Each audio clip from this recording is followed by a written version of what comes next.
Қарақалпақ милли саз әсбапларының бірі.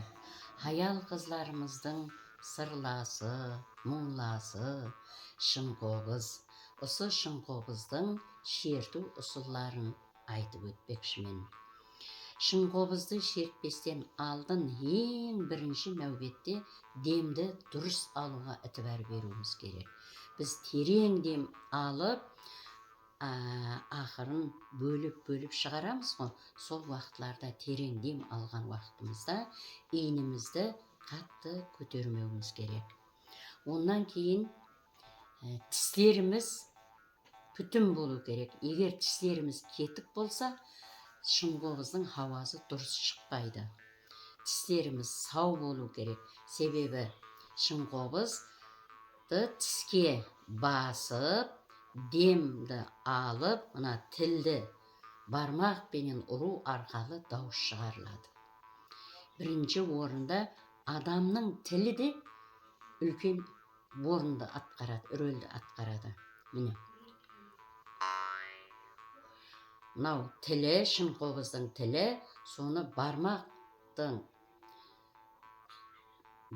пенен қозғау арқалы ямаса, ұру арқалы дем менен бірге екеуі сәйкес келіп дауыс шығады.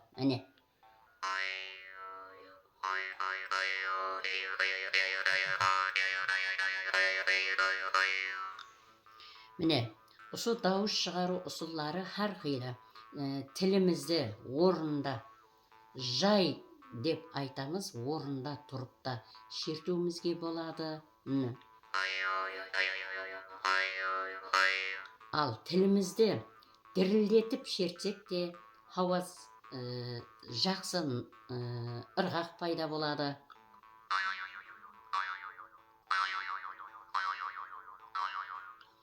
Онан кейін тілімізді таңлайымызға жабыстырып та хауас шығарамыз.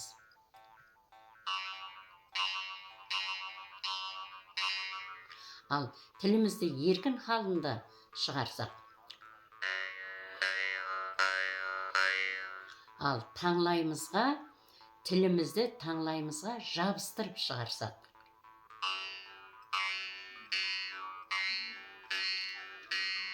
ал соған майда ырғақ берсек,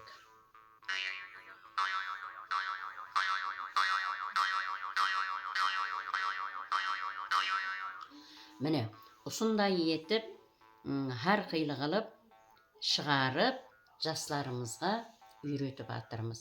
Бұндан басқа да шынқобыздың еледе біз білмеген сырлары көп. Бұл шынқобыз намаға сазланбаған.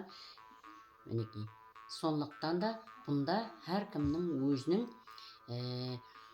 қағу дейміз, қағу ұсылы. Біреулер қолларын мынандай етіп қағады. Міне, осындай етіп қаққан уақытларымызда хауа барады. Аузымызға хауа барады. Мына бармақларымыз арқалы хауа барып, хауас жақсы шығады.